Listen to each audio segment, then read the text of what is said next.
자, 이 말씀은 불의한 청지기의 비유와 마찬가지로 외식함으로 세상과 재물을 사랑한 바리새인들의 모습을 지적하여 말씀하여 주신 것입니다. 이 비유의 말씀을 문자 그대로 보게 되면은 부자는 어디로 가게 되어 있습니까?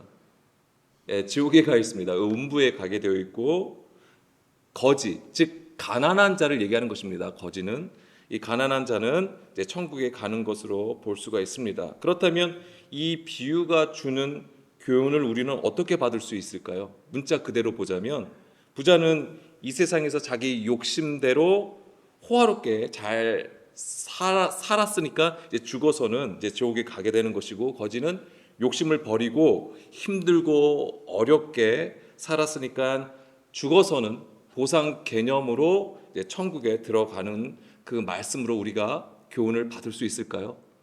우리가 문자 그대로 받아들이면 절대 그런 교훈을 가지고 우리는 신앙생활을 할 수밖에 없다라고 하는 것입니다. 예수님께서 이 말씀을 해주신 것은 그것을 위해서 우리에게 말씀해 주신 것이 아니라고 하는 것입니다. 우리는 물론 이 부자와 거지 나사로의 비유를 통해서 천국과 지옥의 그림을 사실 볼 수 있죠. 어느 정도 볼 수 있습니다. 그리고 성경에는 많은 부분은 없지만은 그래도 천국과 지옥에 대해서 이야기를 하는 부분들이 있습니다. 그러니까는 지옥이라는 말은 구약에는 대부분 음부로 나와 있어요. 스올 또는 음부라는 단어로 쓰여지게 됩니다. 그러니까 성경에서는 이 사후 세계에 대해서 구체적으로 언급함이 없다라고 하는 거예요. 사실 우리는 많은 부분 사실 그거에 관심이 많거든요. 그래서 우리가 환상을 보거나 아니면 죽음을 거의 경험을 했다가 다시 살아나신 분들의 간증을 보게 되면 천국이 어떻고 지옥이 어떻다라는 것을 우리가 종종 듣게 되는데, 성경은 그렇지만 그렇게 구체적으로 우리에게 천국과 지옥에 대해서 지옥의 그림을 제시해 주지 않고 있습니다. 이유가 뭘까요? 천국과 지옥은 없다고 말씀드리는 게 아니에요. 있습니다. 분명히 천국과 지옥에 대해서 우리에게 말씀해 주시는 부분은 있지만은 그거에 대해서 구체적으로 언급해 주시지 아니하십니다. 왜 그럴까요? 하나님의 관심은 어느 때에 있냐면 오늘에 있는 거예요. 지금, 오늘, 현재에 있다라고 하는 것입니다. 그래서 오늘 주의 음성을 듣는 그 삶을 하나님은 우리에게 말씀해 주시고 있다라고 하는 거예요. 그래서 우리가 계속 강조했던 말씀이 뭐였냐면, 부활의 삶은 우리가 죽어서 살아가는 세계가 아니라고 말씀드렸습니다.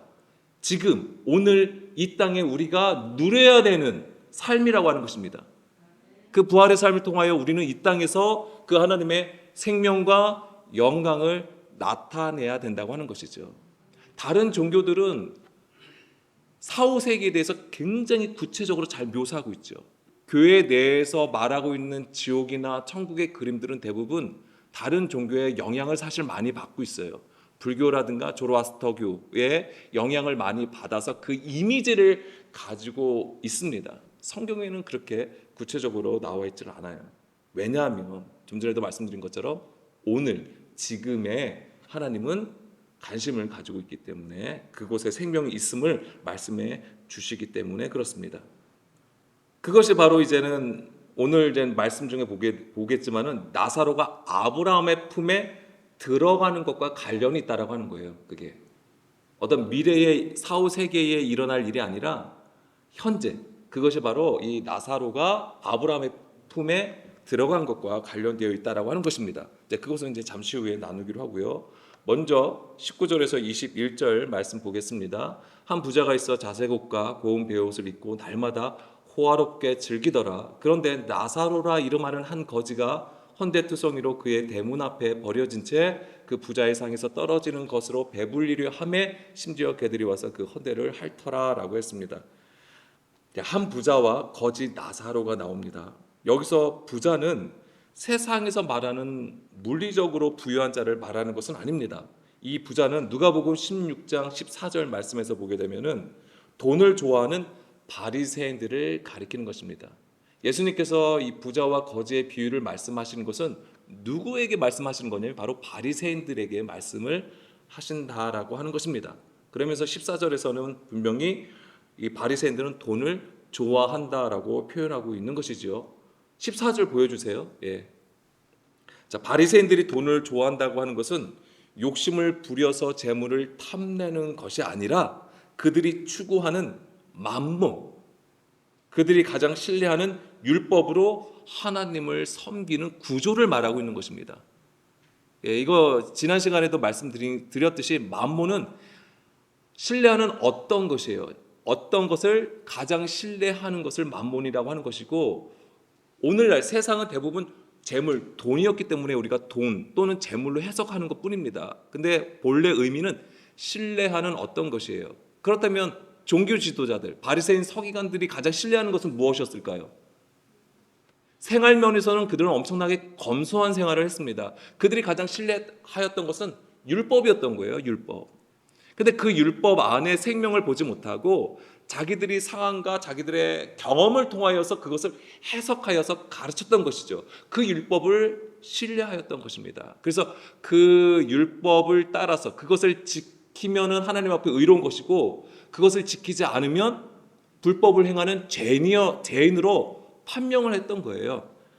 그들이 가장 신뢰했던 것이 바로 율법이었던 것이죠. 그것이 바로 만몬이었던 것입니다.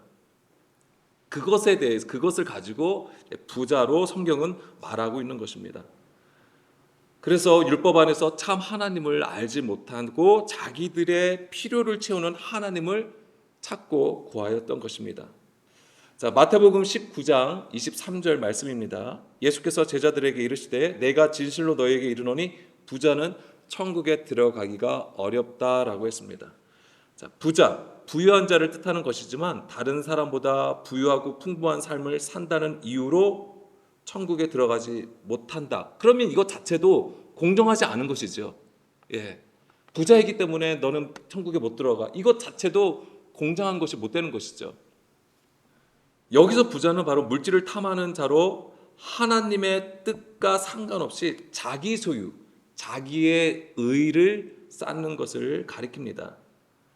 그래서 성경은 그것을 탐심을 가졌다고 하는 것이고, 그 탐심은 곧 우상을 섬기는 것으로 얘기를 하고 있죠. 골로새서 3장 5절 말씀, 그러므로 땅에 있는 지체를 죽이라. 곧 음란과 부정과 사욕과 악한 정욕과 탐심이니 탐심은 우상 숭배라고 했습니다. 자, 여기서 보면 음란, 부정, 사욕, 정욕, 탐심, 이게 다 뭐예요? 땅의 것이라고 하는 것입니다. 땅에서 추구하는 것을 얘기하는 거예요. 그리고 에베소서 5장 5절 말씀에서도 너희도 정녕 이것을 알거니와 음행하는 자나 더러운 자나 탐하는 자, 곧 우상 숭배자는, 탐심을 가진 자, 탐하는 자를 뭐라고 얘기하냐면 우상 숭배자로 얘기합니다. 이 우상 숭배자는 다 그리스도와 하나님의 나라에서 기업을 얻지 못한다라고 되어 있습니다. 그러니까 부자는 탐심, 우상 숭배하는 자는 하나님의 유업을 받을 수 없다. 천국에 들어가기가 어렵다라고 하는 것이죠. 그러니까 이 탐심이라는 것은 단지 욕심을 내는 것을 넘어서 뭐예요? 자기의 이익을 추구하는 것을 얘기하는 거예요.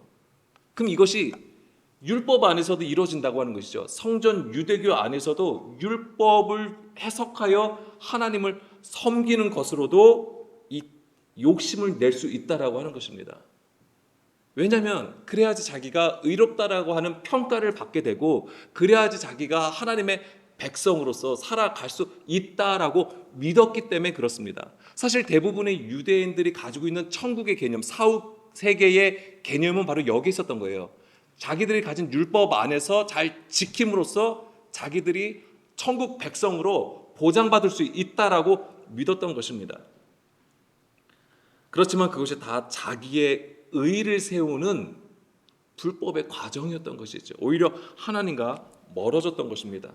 자, 성경에서 우상은 무엇입니까? 간단하게 말씀을 드리면, 레위기 26장 1절, 자기를 위하여 우상을 만드는 거예요. 뭐냐면 이 우상은 뭐냐면 자기를 위한 것입니다. 그래서 자기의 유익을 따라감으로써 뭐예요? 조각한다고 하는 거예요. 조각한다는 것이 무엇을 의미하는 것입니까? 물론 어떤 나무나 돌을 깎아서 어떤 모습을 만드는 행위에 있는 것이지만, 조각을 만든다는 것은 보이는 하나님을 구한다고 하는 얘기예요. 하나님은 영이시고 보이지 아니하십니다. 그렇지만은 우리의 육신의 것은, 우리의 땅의 구조는 이 보이는 것을 찾는다고 하는 것이죠. 보이는 것으로 안심하고 보이는 것으로 본인이 뭔가 얻을 수 있다라고 생각을 하는 것이지요. 당연히 보이는 것을 찾으니까 자기의 보이는 것으로 행할 수밖에 없는 구조를 가지게 되는 것입니다. 이사야 41장 29절 말씀에서도 우상은 무엇을 얘기하냐면 헛된 것을 얘기하는 것입니다. 허무한 것이고 바람, 공허하다라고 하는 것입니다. 뭐예요? 텅 비어있다, 생명이 없음을 말씀하고 있는 것입니다. 예레미야 10장 14절 말씀에서도 부어 만든 우상은 거짓이라고 하는 것이죠. 참이 아니다, 거짓이다, 생명이 없음을 얘기하는 것이고, 그것을 믿는 자가 뭐라고 얘기하는 것입니까? 어리석고 무식하다라고 하는 거예요. 하나님을 알지 못하는 상태에 있음을 얘기하는 것입니다. 그래서 이 모든 것은 자기를 위하여 우상을 만드는 것인데 바로 이 보이는 것을 추구하는 것이죠. 이 보이는 것을 추구함은 곧 믿음이 없는 육신에 속한 것을 의미하는 것입니다. 믿음이 없음을 얘기하는 거예요. 자, 누가복음 12장 17절 말씀입니다. 심중에 생각하여 이르되 내가 곡식 쌓아 둘 곳이 없으니 어찌할까 하고, 이거 이제는 많은 재물을 그러니까 소출을 풍성하게 거둔 이제 부자의 얘기예요. 또 이르되 내가 이렇게 하리라, 내 곡간을 헐고 더 크게 짓고 내 모든 곡식과 물건을 거기 쌓아 두리라. 또 내가 내 영혼에게 이르되 영혼아, 여러 해 쓸 동안 물건을 많이 쌓아 두었으니 평안히 쉬고, 좀 올려주세요. 먹고 마시고 즐거워하자 하리라 하되 하나님은 이르시되 어리석은 자여. 자, 어리석은 자라고 하는 거예요. 오늘 밤에 내 영혼을 도로 찾으리니 그러면 내 준비한 것이 누구의 것이 되겠느냐 하셨으니, 자기를 위하여 재물을 쌓아두고 하나님께 대하여 부여하지 못한 자가 이와 같다라고 했습니다. 이 부자가 왜 내 기존에 있는 곡간을 헐고 더 크게 지어서 자기의 모든 곡식과 물건을 거기에 쌓아둔다고 했을까요? 왜? 미래에 대한 근심을 덜기 위해서예요. 이제는 내가 앞으로 내일 10년, 20년, 30년 후에 내가 잘 먹고 잘 살고 싶어서 이렇게 한다라고 하는 것입니다. 그러니까 자기의 유익을 위해서 내일을 준비하는 모습을 보여주고 있는 거예요, 이 부자는. 그러니까 이게 뭘 얘기하냐면 바로 위의 것을 생각하지 아니하고 땅의 것으로 생각하는 것을 보여주는 거예요. 그것에 대해서 바로 어리석은 자라고 얘기하는 거예요. 그래서 20절 다시 보겠습니다. 그래서 어리석은 자요라고 얘기를 하는 거예요. 그러니까 하나님께서 그 영혼을 취하여 가신다고 하는 것이죠. 그럼 너의 준비한 것이 무슨 소용이냐, 이렇게 말씀을 하시는 것이죠. 여기서 물건이 나오잖아요. 물건이 나오는데 이 물건이 아가도스라는 단어가 쓰였어요. 아가도스. 이 아가도스가 뭐냐면 선이에요. 선한 것. 그냥 우리가 말하는 어떤 물건, 곡식을 얘기하는 게 아니에요. 재물을 얘기하는 게 아니에요. 선을 얘기하는 거예요. 선한 것. 그러면은 이 부자가 생각하는 선은 뭐냐면 바로 그거예요. 단지 돈을 얘기하는 게 아니고요. 자기가 원할, 자기에게 도움이 되고 유익이 되는 그 무엇을 얘기하는 거예요. 그러니까 종교 지도자들의 입장에서는 뭐예요? 율법을 잘 지키는 것이 바로 그들의 선이 되는 거잖아요. 바로 그걸 가진 상태가 바로 재물이 되는 것입니다. 물건이라고 하는 거예요. 그래서 자기를 위하여 선을 쌓는다고 했을 때는, 그러니까 물건을 쌓는다고 하는 것을 다시 말씀드리면 자기를 위하여 선을 쌓는 것인데, 이게 뭐냐면 자기가 생각하는 선, 착한 일, 그 다음에 그로 말미암아 공적을 쌓으면 이것이 천국에 들어간다라고 보았던 것이지요. 바로 그것을 보여준다라고 하는 것입니다. 그래서 마태복음 6장 1절부터 보게 되면, 마태복음 6장 1절로 보게 되면은 6장 1절을 보게 되면은 여기서 뭘 예수님이 말씀해 주시냐면은 외식하는 것을 말씀해 주세요. 외식하는 거. 구제, 기도, 금식. 그것을 하는데 그것이 뭐냐면 다 자기의 의를 세우는 것에 했다라고 하는 것이죠. 뭐야? 근데 이것에 그들이 관심을 가졌던 건 뭐냐면 사람들에게 보이는 거예요. 그러니까 뭐냐면 그들의 구조는 뭐냐면 보이는 하나님을 찾았기 때문에 자기들이 이 보임으로 보이는 행위로서 의롭다함을 판명받고 싶었던 것이죠. 그 구조를 가지고 있었던 것입니다. 그러니까 이렇게 공적을 쌓으면 이 땅에서의 삶 가운데에 이렇게 공적을 쌓으면 천국에 들어간다라고 생각을 했던 것입니다. 이것이 그들이 생각했던 선이에요. 자기의 물건, 자기의 소유를 쌓았던 것입니다. 이것이 성경에서 말하는 부자의 개념이에요. 부자. 자, 다시 누가복음 16장 20절 말씀 보겠습니다. 이 부자와 반대가 되는 인물이 누굽니까? 거지 나사로예요. 거지가 나옵니다. 그런데 특이한 것은 부자는 이름이 없어요. 근데 이 거지는 나사로라는 이름이 있어요. 그리고 또 많은 이름들이 있을 거잖아요. 그런데 이 나사로라는 이름을 제시하고 있습니다.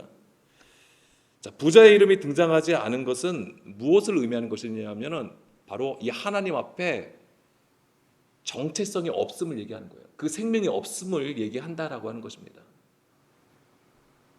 아무리 대단한 하나님 앞에 나아가 섬김이 있어도 그 하나님이 그들을 모른다라고 하는 거예요. 율법을 가지고 있지만 하나님의 뜻을 알지 못하고 스스로 의롭다 하면서 교만과 패역함을 나타내는 유대인들, 이스라엘을 상징하는 것이 됩니다. 이 부자라고 하는 것이. 그런데 이제 이 거지는 푸토코스라고 되어 있어요. 푸토코스. 이제 이게 가난한이라는 뜻을 가지고 있습니다. 근데 이 단어가 어디에 쓰였냐면 우리가 다 잘 아시는 말씀이에요. 찾지 마세요. 마태복음 5장 3절에 보면 심령이 가난한 자는 복이 있나니 천국이 그들의 것이며라고 했잖아요. 이제 이 말씀하고 우리가 또 이 나사로가 아브라함의 품에 들어간 거하고도 우리가 관련해서 사실은 이해할 필요가 있는 것이죠. 거기서 심령이 가난한 자 할 때도 이 푸토코스라는 단어가 쓰인 거예요. 그러니까 뭐냐면 철저하게 절대적인 결핍으로 들어간 상태. 더 이상 이제는 자기가 완전히 없이 바닥에 가장 낮은 곳에 처한 상태를 얘기하는 거예요. 그런 상태에 있는 것이 바로 심령의 가난한 자라고 하는 것입니다. 그러니까 이 거지가 가난한 자인데 어떤 상태냐면 천국에 들어갈 만큼 영생을 얻기 위한 영적 조건으로서 우리가 이해를 할 필요가 있다라고 하는 거예요. 물론 우리가 천국에 들어가는 거, 구원받는 것은 사실 조건이 없다고 얘기를 합니다. 하나님의 은혜로 우리가 구원을 받았다라고 얘기를 하는 것이지만 그렇다고 우리가 예수를 믿어서 구원받았다고 해서 우리가 아무것도 안 하는 존재로서 있을 수 있느냐, 그렇지 않다라고 하는 거예요. 철저하게 하나님의 영을 따라가는 구조 속에서 또한 우리의 삶 가운데에 그 선을, 하나님이 기뻐하시는 의와 선을 나타낼 수 있어야 된다라고 하는 것이지요. 다만 우리의 행위에 있지 않음을 얘기하는 거예요. 하나님의 은혜 안에 있다라고, 은혜로 구원받는다라고 하는 것은 우리의 행위로 구원을 받을 수 없음을 얘기하는 것입니다. 자, 그리고 보니까 또 나사로라는 이름을 우리가 주목해야 됩니다. 왜 하필이면 이 거지는 왜 나사로라는 이름이 있을까? 이 나사로는 아자르라는 단어예요. 아자르. 그러니까 뭐냐면 이게 무슨 뜻이냐면 하나님은 도우신다라는 뜻이에요. 하나님은 돕는 자이시다. 또는 도우시는 하나님이라는 뜻을 가지고 있어요. 이 나사로가. 그러면 이 도우시는 하나님을 신약의 개념으로 보면 누굴 얘기할까요? 그렇습니다. 보혜사 성령님을 얘기하는 거예요. 보혜사 성령님, 보혜사가 무슨 뜻입니까? 위로자, 돕는 자, 변증자, 그런 뜻을 가지고 있어요. 이 보혜사 성령님이 바로 도우시는 하나님이에요. 도우시는 하나님이 되는 것입니다. 그래서 거지는 단순히 재산이 없는 자가 아니라 하나님의 은혜를 입은 자를 얘기하는 거예요. 하나님의 은혜를 입은 자. 그래서 이 하나님의 은혜는 바로 이 성령님의 인도하심을 따라서 그 아브라함의 품으로 들어가는 자를 얘기하는 것입니다. 그게 바로 가난한 자를 얘기하는 거예요. 여기서 이제 거지로 얘기하는 것이지만, 그래서 이 심령이 가난한 자는 혼자 힘으로 살아갈 수 없는 자를 얘기하는 거예요. 혼자 힘으로 살아갈 수 없다. 그건 뭐예요? 자기의 행위가 없음을 얘기하는 것입니다. 그렇다면 당연히 오직 하나님의 힘, 하나님의 은혜로 살아가는 존재라고 하는 것이고요. 성령의 도우심을 따라서 진리 가운데로 나아갈 수 있는 존재라고 하는 것입니다. 그것이 바로 가난한 자, 거지를 얘기하는 거예요. 그것이 바로 그 앞에 나사로라는 이름을 붙이신 이유가 되는 것입니다. 근데 이 나사로라는 이름이 여기에 처음 나오는 건가요? 우리가 요한복음 11장에서도 보게 되면 나사로가 나옵니다. 나사로가 어떤 상태, 어떤 인물로 나옵니까? 거기서는 죽었다가 다시 살아나는 인물로 나오지요. 그러니까 그것은 무엇을 보여주는 거예요? 나사로의 죽음과 부활은 예수님의 죽음과 부활을 계시하는 것입니다. 그러니까 나사로는 바로 이 예수님하고도 깊게 연결되어 있다라고 하는 것이죠. 누가복음 16장 22절 보겠습니다. 누가복음 16장 22절. 이에 그 거지가 죽어 천사들에게 받들려 아브라함의 품에 들어가고 부자도 죽어 장사되매. 그러니까 부자나 거지나 다 죽는 것입니다. 한 번 죽게 되어 있는 거예요. 성경은 그렇게 얘기하고 있습니다. 그가 음부에서 고통 중에 눈을 들어 멀리 아브라함과 그의 품에 있는 나사로를 보고. 자, 여기서 보면 이제 부자는 어디에 있습니까? 음부에 있는 것이죠. 우리가 말하는 이제 지옥이라고 하는 것이죠. 음부에서 고통 중에 있는 거예요. 그리고 이 거지 나사로는 어디에 있습니까? 아브라함과 함께 그의 품에 있다라고 되어 있는 거예요. 그런데 여기서 보면 우리가 흔히 우리도 이제는 장례 문화가 있긴 하지만은 우리가 기도하거나 뭘 할 때 하나님의 품에 안겼다, 하나님의 품으로 들어갔다라고 얘기를 하잖아요. 그런데 왜 여기서는 왜 하나님의 품 아니면 하나님 하늘에 있다라고 하지 아니하고 왜 아브라함의 품 안에 있다라고 얘기했을까요? 그러니까 우리가 이제 그런 의문을 가지고 이 말씀을 봐야 된다고 하는 거예요. 그냥 하나님의 품에 있다라고 해도 역시 천국에 있구나 이렇게 우리가 이해할 수 있는 부분인데 여기서는 예수님은 바로 아브라함과 함께 그의 품 안에 있는 나사로를 우리에게 제시하고 있다라고 하는 것입니다. 자, 아브라함의 품이 의미하는 것은 뭐냐면 낙원이에요. 즉 우리가 생각하는 파라다이스가 아니고요, 영원한 안식처를 얘기하는 것입니다. 주의 품에 있는 것을 의미하는 것이죠. 그래서 근데 이 아브라함이라는 인물을 우리가 보게 되면 창세기 12장에 보게 되면 하나님은 아브라함을 부르시죠. 그리고 언약의 말씀을 주시고 약속의 땅으로 인도하십니다. 그러니까 아브라함의 품이 의미하는 것은 뭐냐면 하나님의 언약 안에 있는 백성들의 안식처를 의미하는 거예요. 그러니까 여기서 중요한 것이 뭐냐면 언약 안에 있음을 얘기하는 거예요. 언약 안에 있음을.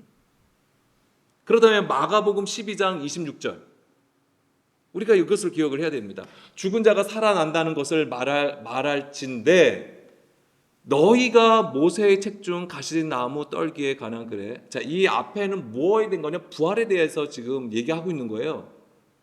사두개인들하고 이제 부활에 대해서, 그래서 사두개인들이 부활이 없다 하는 자들이잖아요. 그러면서 예수님을 공격을 하고 있을 때에 이제 부활에 대해서 말씀해 주시는 부분의 연장입니다. 그러면서 죽은 자가 살아난다는 것을 말할진대, 그러면서 얘기해 주고 있는 것이 뭐냐면 하나님이 모세를 만났을 때의 얘기를 가지고 예수님이 말씀해 주시는 거예요. 너희가 모세의 책 중 가신 나무 떨기에 관한 글에 하나님께서 모세에게 이르시되 나는 아브라함의 하나님이요 이삭의 하나님이요 야곱의 하나님이로다 하신 말씀을 읽어보지 못하였느냐? 그러면서 하나님은 죽은 자의 하나님이 아니요 산 자의 하나님이시라, 이것을 말씀해 주시는 거예요. 아브라함과, 자, 모세에게 있어서 아브라함과 이삭과 야곱은 조상이죠. 모세 입장에서는 그들은 어떤 자예요? 조상이잖아요. 죽은 자들이란 말이에요. 그런데 하나님은 그렇게 얘기하지 않으신다고 하는 거예요.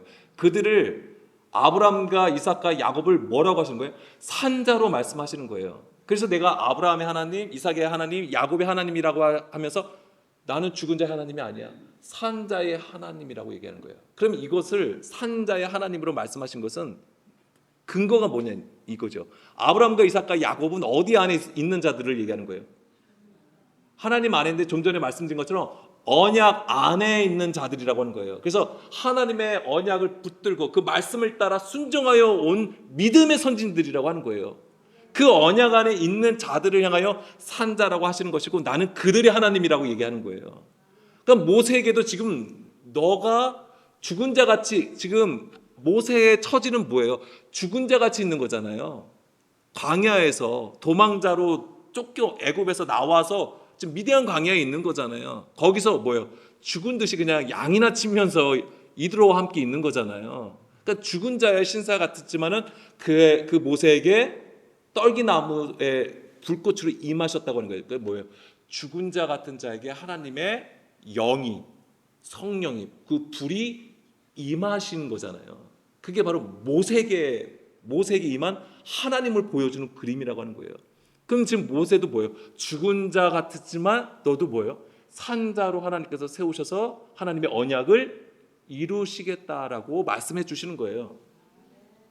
그래서 이 산자라고 했을 때는 바로 그 언약 안에 있음을 얘기하는 것입니다. 그래서 언약을 따라 순종하여 하나님의 의를 나타내는 자가 바로 산자가 되는 것입니다.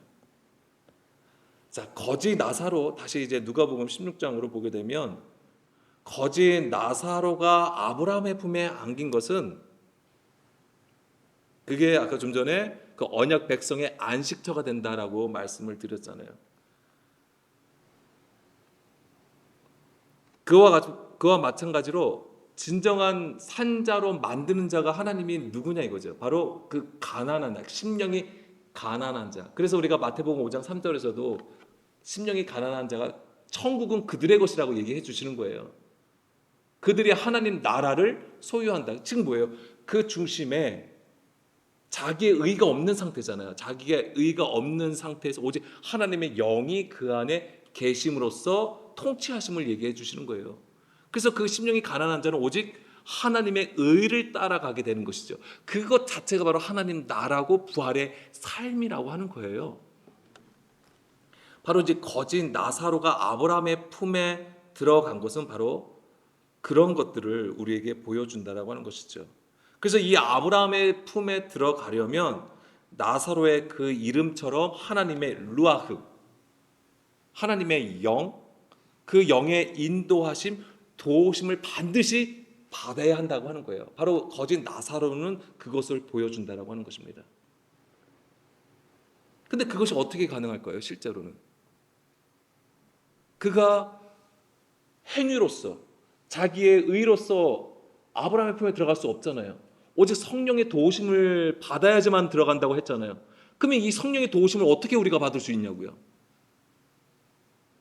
그래서 그것이 십자가예요. 예수님이 그래서 십자가를 지신 거예요. 예수님께서 십자가를 지시고 우리에게 약속하신 것이 무엇입니까? 성령을 보내주신다고 하는 거잖아요. 바로 그거예요. 그렇기 때문에 우리가 아브라함의 그 영원한 안식처 하나님께로 나아가기 위해서는 반드시 길이요 진리요 생명이신 예수 그리스도의 그 십자가를 반드시 따라가야 된다고 하는 것입니다. 오직 그것만이 유일한 길이라고 하는 거예요. 그것만이 유일한 구원이 된다라고 하는 것입니다. 그래서 그 성령님 즉 진리의 영으로 진리 가운데로 인도함을 받을 때에 그것이 바로 아브라함의 품으로 들어간다라고 하는 것이죠. 더 이상 이제 죽은 자가 아니라고 하는 거예요. 왜? 영이 거하는 거잖아요. 그러니까 이제 죽은 자가 아니라 이제 산자로서 살게 됨을 얘기하는 것입니다. 여기 23절에 보게 되면 그가 음부라고 되어 있잖아요. 음부에서 고통 중에 눈을 들어서 본다고 했잖아요. 이 음부가 하데스예요. 하데스. 그러니까 이게 1차적으로는 죽은 영혼의 거처, 그러니까 죽은 영혼의 거처라는 뜻을 가지고 있습니다. 그래서 무덤, 지옥이라는 것을 얘기하는 것인데 본래 뭘 얘기하는 거냐면 이게 이 하데스라는 단어는 본래 눈에 보이지 않는 이라는 의미를 가지고 있어요. 눈에 보이지 않는 것, 즉 알지 못하는 것을 얘기하는 것입니다. 알지 못하는 것. 이 하데스라는 게 음부라고 하는 것이. 그러니까 이것은 어떤 공간적인 개념으로 얘기하는 게 아니고요. 하나님을 알지 못하는 존재, 그러한 상태가 음부라고 하는 것입니다. 그래서 하나님의 뜻을 깨닫지 못하는 자를 성경에서는 소경이라고 하는 거예요. 소경은 뭐예요? 앞을 못 보는 자잖아요. 흑암 가운데 있는 자를 얘기하는 거예요. 바로 그런 자가 바로 음부라고 하는 거예요. 어떤 공간적인 개념보다는 바로 우리가 어떠한 존재인가에 대해서 얘기해주고 있다라고 하는 것입니다. 그 음부가 뭐예요? 그러니까 죽은 자라고 하는 것이죠. 소경이 죽은 자라고 하는 거예요. 사도 바울의 표현으로 하자면 영과 생명의 법에 거하지 아니하고 죄와 사망의 법 아래에 있는 상태, 율법 아래에 있는 상태가 바로 이제는 그 죽은 자가 되는 것이고 음부의 상태라고 할 수 있습니다. 누가복음 16장 24절입니다. 불러 이르되 아버지 아브라함이여 나를 긍휼히 여기사 나사로를 보내어 내 손가락 끝에 물을 찍어 내 혀를 서늘하게 하소서 내가 이 불꽃 가운데서 괴로워하나이다. 자, 여기서 보면 이제 우리가 상상할 수 있는 것이 이 음부의 상태는 어떤 것을 무엇이 없는 걸 얘기하는 거죠. 뭐가 없죠? 지금 물이 없으니까 지금 물을 조금이라도 한 방울이라도 찍어서 달라고 하는 거잖아요. 물이 없는 상태예요. 이 물이 없음은 뭘 얘기할까요? 그렇습니다. 네? 생명. 예. 말씀이 없는 상태를 얘기하는 거예요. 그래서 아까 지금 뭐였어요? 음부라고 했잖아요. 음부에 있다고 했잖아요. 그 음부가 뭐라고 했습니까? 하나님을 알지 못하는 상태. 그럼 하나님을 아는 것은 우리가 보이는 하나님으로 아는 게 아니잖아요. 무엇으로 알아야 되는 거예요? 율법이잖아요. 말씀, 토라. 그 안에 문자가 아니라 그 안에 있는 영으로 생명으로 알아야 되는 건데 그거를 모르는 거예요. 그러니까 말씀이 없는 상태를 지금 보여주고 있다라는 것입니다. 그러니까 말씀이 없으니까 당연히 진리의 영의 인도하심을 받을 수가 없는 거예요. 그래서 이게 너무나도 하나님 우리가 예수님 앞에 감사한 게 예수님은 공생의 기간 동안 제자들이 예수님의 말씀을 깨닫지 못해도 그들에게 계속 말씀하여 주시고 가르쳐 주셨다고 하는 거예요. 그러니까 말씀이 우선 문자이더라도 그들이 온전히 이해하지 못하더라도 계속 말씀을 주시는 거예요. 그 마음에 담아 주시는 거예요. 근데 그것이 나중에 언제 그것이 알게 됩니까? 그 말씀의 진리를. 예, 성령의 오실 성령의 강림 이후 그때 이제 비로소 알게 되는 거예요. 그렇기 때문에 우리가 지금 말씀을 들어도 알지 못한다고 해서 실망하지 마세요. 어쨌거나 하나님 앞에 서서 하나님 앞에 있어서 그 말씀을 듣는 것에 집중하셔야 돼요. 그래서 성령님께서 오시면 언젠가는 분명히 하나님께서 가르쳐 주신다. 진리 가운데로 인도해 주신다라고 하는 거예요. 그런데 또 여기서 보게 되면 또 내가 이 불꽃 가운데서 괴로워한다라고 되어 있습니다. 음부에서 또 이 불꽃으로 또 괴로워하게 되는데 이것은 무엇입니까?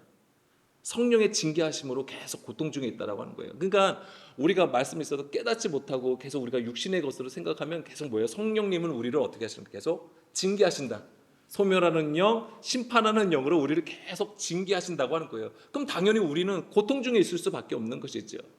그렇기 때문에 우리는 그러한 상황에서도 하나님의 말씀 앞에 있어야 된다고 하는 것이고 기도함으로써 하나님의 뜻을 구함이 있어야 된다고 하는 것입니다. 그것은 너무나도 필요한 거예요.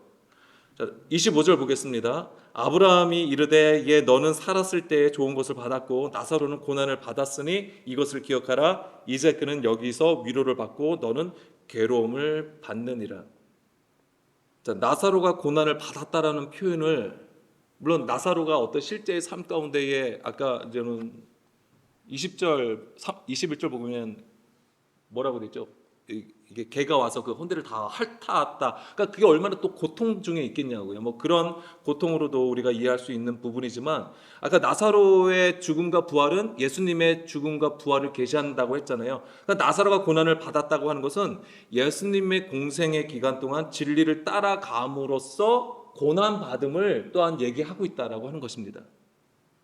예수님께서 공생의 기간 동안 진리를 선포하시고 병든 자를 고쳐주셨어요. 그럼 많은 사람들이 환호하는 사람도 있어요. 근데 대부분의 환호하는 사람들은 대부분 뭐예요? 그의 표적을 보고 따라한 거잖아요. 그렇지만 또 종교 지도자들은 어떻게 했습니까? 바리새인 서기관들은 오히려 예수님을 죽이려고 잡고 죽이려고 했단 말이죠. 계속 고통을 그러니까 고난 가운데에 예수님은 계속해서 아버지의 말씀을 따라 순종하여 나아갔던 것입니다. 근데 부자는 살았을 때는 어떻게 했죠? 좋은 것을 다 받았다고 했잖아요. 나사로는 고난을 받았고 부자는 살았을 때 좋은 것을 받았다. 이 좋은 것을 받았다고 하는 것은 어떤 부유함을 얘기하는 것이겠지만은 말씀은 찾지 마세요. 마태복음 아까 6장에 보게 되면 너희가 구제할 때 사람에게 보이려고 구제하고 금식하고 기도한다고 했잖아요. 그러면서 마지막 부분에 뭐라고 했냐면 이미 너희가 상을 이미 받았다라고 하는 거예요. 이제 그런 부분에 있어서 너희가 이제 좋은 것을 받았다라고 우리가 이해할 수 있는 것입니다. 이제 그는, 자 여기서 그는 이제는 나사로죠. 여기서 위로를 받고 너는 괴로움을 받는다. 그러니까 나사로가 위로를 받는 것은 뭘까요? 힘들게 살았으니까 여기서는 편하게 사는 거? 그걸 얘기하는 게 아니에요. 여기서 위로를 받았다고 하는 것은 바로 성령님께서 임하셔서 진리 가운데로 인도하심을 얘기하는 거예요. 이게 하나님의 위로하심이에요. 하나님께서 이스라엘 백성을 위로하라 위로하라. 그 위로함이 무엇이냐면 고국 땅, 그러니까 열방에서 흩어졌던 이스라엘을 어떻게 하는 거예요? 고국 땅으로 이끌어 오심을 얘기하는 거예요. 그 그림이. 그럼 그게 뭘 얘기하는 거냐면 바로 우리 안에서 이야기를 하면 우리 안에 육신의 생각을 따라 우리의 뜻대로 행하던 것을 뭐예요? 거기서부터 돌이켜서 성령의 도우심을 따라서 진리 가운데로 나감을 얘기하는 것입니다. 이게 진정한 하나님의 위로예요. 우리는 반드시 이 위로함을 받아야 되는 것입니다. 그럼 거짓 나사로는 지금 그 위로를 받고 있는 거예요. 자, 26절입니다. 그뿐 아니라 너희가 우리 사이에 큰 구렁텅이가 놓여 있어 거기서 너에게 건너가고자 하되 갈 수 없고 거기서 우리에게 건너올 수도 없게 하였느니라라고 되어 있습니다. 여기서 우리가 보게 되는 것은 너희와 우리 사이에 무엇이 있습니까? 큰 구렁텅이가 있다라고 하는 것입니다. 이 구렁텅이가 뭐냐면 공간을 얘기하는 것입니다. 근데 이게 뭐냐면 지나갈 수 없는 틈을 얘기하는 거예요. 지나갈 수 없는 공간을 의미하는 것입니다. 이게 뭘까요? 왜일까요? 이 큰 구렁텅이가 의미하는 것은 무엇일까요? 지나갈 수 없다라고 하는 것은 뭐냐면 하늘과 땅의 간격을 얘기하는 거예요. 하늘과 땅의 간격을 얘기해 주는 겁니다. 다시 말씀드리면 땅의 것을 추구하는 삶과 위의 것을 추구하는 삶의 차이를 얘기하는 거예요. 그리고 지나갈 수 없어요. 그건 뭐냐면 땅의 것으로는 하늘의 것으로 하늘로 나아갈 수 없다고 하는 거예요. 위의 것으로 나아갈 수 없다라고 하는 거예요. 우리의 행위로, 율법의 행위로 구원을 받을 수 없다라고 하는 것입니다. 그러면 땅의 존재가 위의 것으로 살아가려면 어떻게 되는 것이죠? 오직 하나님의 은혜로만 된다라고 하는 거예요. 하나님의 은혜로만이 갈 수 있다라고 하는 것입니다. 그렇기 때문에 거기에 필요한 게 바로 뭐냐면 바로 예수님의 십자가였던 거예요. 오직 예수님의 십자가만이 우리를 하나님께서 약속하신 그 지경으로 나아갈 수 있는 것입니다.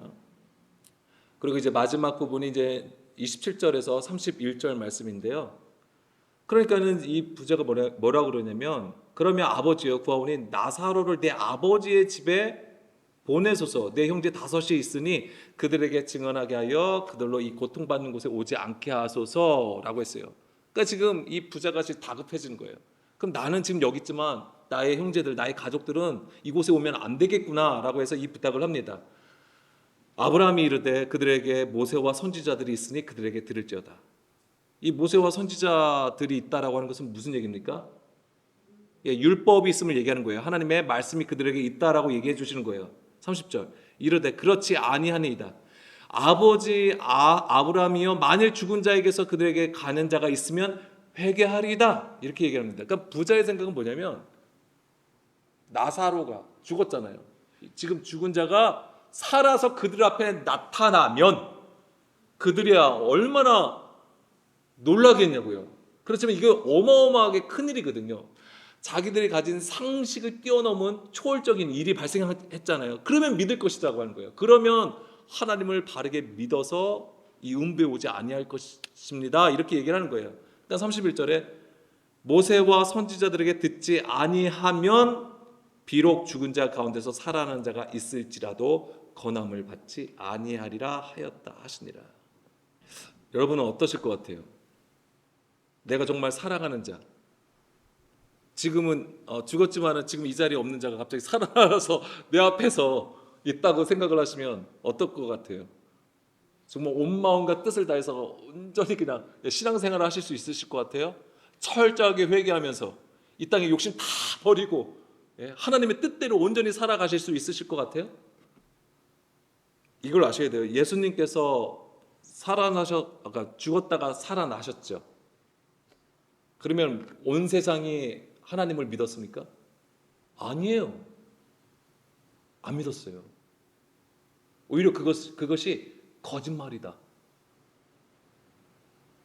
예수님이 다시 살아나신 것은 거짓말이라고 하면서 많은 사람들을 선동하여서 오히려 예수를 거부하게 만들었다고요.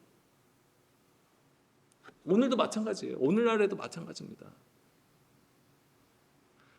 하나님을 믿는 우리가 그냥 물론 아직까지는 초등학생처럼, 그러니까 유아 같은 믿음으로 우리가 예수님을 믿는 부분도 있겠지만은 또한 우리의 삶 가운데에 찾아오셔서 우리가 하나님의 살아 계심을 경험하여서 하나님 앞에 서는 분들이 많다고요. 그럼에도 불구하고 그렇게 하나님의 살아 계심을 간증을 하여도 그 다음에 뭐 부족하지만 그래도 우리가 신앙인으로서 바르게 살아가도 많은 사람들은 자기의 삶을 살아가는데 바쁘다라고 하는 것입니다. 안 믿어요. 듣질 않아요. 그러면은 그래서 이 얘기를 해주신 거예요. 모세와 선지자들에게 듣지 아니하면 권함을 받지 않는다. 그 얘기는 뭐예요? 모세와 선지자들에게 들어야지만이 아브라함의 품에 들어갈 수 있다라고 하는 것입니다. 그 얘기는 뭐예요? 모세와 선지자들에게 듣는다고 하는 것. 그것은 바로 성경 속에서 그 영을 따라 생명을 얻어야 된다고 하는 것입니다. 다시 말씀드리면 성경 속에서 누구를 발견해야 돼요? 예수님, 예수 그리스도를 발견해야 됨을 얘기해 주시는 거예요. 그래야지만이 죽은 자, 음부에 있지 아니하고 산 자, 즉 아브라함의 품에 들어갈 수 있다라고 하는 것입니다. 언약 안에서 하나님의 일하심을 나타낼 수 있다라고 하는 거예요. 그게 바로 모세와 선지자들을 믿는 것입니다. 말씀을 믿는 것을 얘기하는 것이죠. 요한복음 5장 39절 40절 너희가 성경에서 영생을 얻는 줄 생각하고 성경을 연구하거니와. 그렇습니다. 유대인들도 거기에 영생이 있음을 알아요. 영원한 생명이 성경에 있음을 알아요. 여기서 성경이 뭐예요? 구약의 말씀이잖아요. 율법을 얘기하거든요. 그 안에 생명이 있음을 알아요. 그리고 예수님이 말씀하시지만 이 성경은 내게 대하여 증언하고 있다. 그러나 너희가 영생을 얻기 위하여 내게 오기를 원하지 아니하는도다. 그러니까 그리스도를 발견하지 못하는 거예요. 자, 영생을 얻으려면 예수님께로 반드시 가야 되는 것입니다. 그러니까 예수님께서 간다고 하는 것은 내가 그냥 믿어서 되는 게 아니에요. 뭐냐면 그리스도와 함께 멍에를 메고 그의 겸손과 온유함을 배워서 하나님의 의를 따르는 것입니다. 그게 우리가 예수님께로 나감이에요. 지금도 예수님은 우리 안에 계시는 거예요. 예수 그리스도를 믿음으로써 주의 말씀을 들음으로써 오늘 우리 안에서 그 일하심이 있는데 우리가 그 일하심을 발견해야 된다고 하는 거예요. 우리가 지금 이렇게 예배를 드리고 기도를 해도 가려져 있으면 음부의 상태에 있는 것이죠. 그 덮개, 그 어둠을 걷어내고 그리스도를 발견을 해야 된다라고 하는 것입니다. 그래야지만이 예수 그리스도와 함께 멍에를 메고 그의 겸손과 온유를 배워서 하나님의 의를 쫓아갈 수 있다라고 하는 것입니다. 근데 그것이 언제 이루어지는 거예요? 언제 이루어지는 거예요? 오늘 이루어진다고 하는 거예요. 지금. 그래서 서두에 말씀드린 것처럼 성경은 천국과 지옥을 얘기하고 있지만은 사후 세계에 대해서 주목하지 않는다고 하는 거예요. 집중하고 있지 않다고 하는 거예요. 왜? 오늘이 중요하기 때문에 오늘 주의 음성을 들음으로써 산자로서 하나님을 섬기는 것이 중요하기 때문에. 그래서 항상 읽었던 말씀 마지막으로 우리 읽겠습니다. 갈라디아서 2장 20절이에요. 내가 그리스도와 함께 십자가에 못 박혔나니 그런즉 이제는 내가 사는 것이 아니요 오직 내 안에 그리스도께서 사시는 것이라. 이제 내가 육체 가운데 사는 것은 나를 사랑하사 나를 위하여 자기 자신을 버리신 하나님의 아들을 믿는 믿음 안에서 사는 것이라. 아멘. 아들을 믿는 믿음보다는 아들의 그 믿음으로 산다라고 하는 거예요. 예수님의 십자가는 역사적인 사실이지만 이것이 오늘 우리에게 반드시 경험되어야 되는 일이라고 하는 것입니다. 우리가 그리스도와 함께 십자가에 죽어졌을 때에 이것이 바로 예수 그리스도와 함께 멍에를 메고 배우는 것입니다. 그 과정 가운데 있을 때에 나의 의는 죽는 거예요. 나의 의는 완전히 떨어지고 오직 하나님의 의가 사는 것이죠. 그것이 바로 그리스도께서 우리 안에 사시는 거예요. 그랬을 때에 우리는 우리의 이제 믿음이 아니에요. 우리의 믿음으로 사는 것이 아니고 그리스도의 그 믿음으로 살게 되는 것입니다. 그리스도의 그 믿음으로 산다는 것은 율법 안에 그 영으로 산다라고 하는 거예요. 그 생명을 우리 안에 둔다라고 하는 것입니다. 그런 자가 산자가 되어서 바로 이 아브라함의 품, 즉 부활의 삶으로 살아간다라고 하는 거예요. 그 은혜를 우리는 반드시 누려야 되는 것입니다. 지금 우리의 예배 현장뿐만 아니라 우리에게 허락하신 현장에서 그리스도를 발견하는 은혜 안에 있기를 간절히 소망합니다.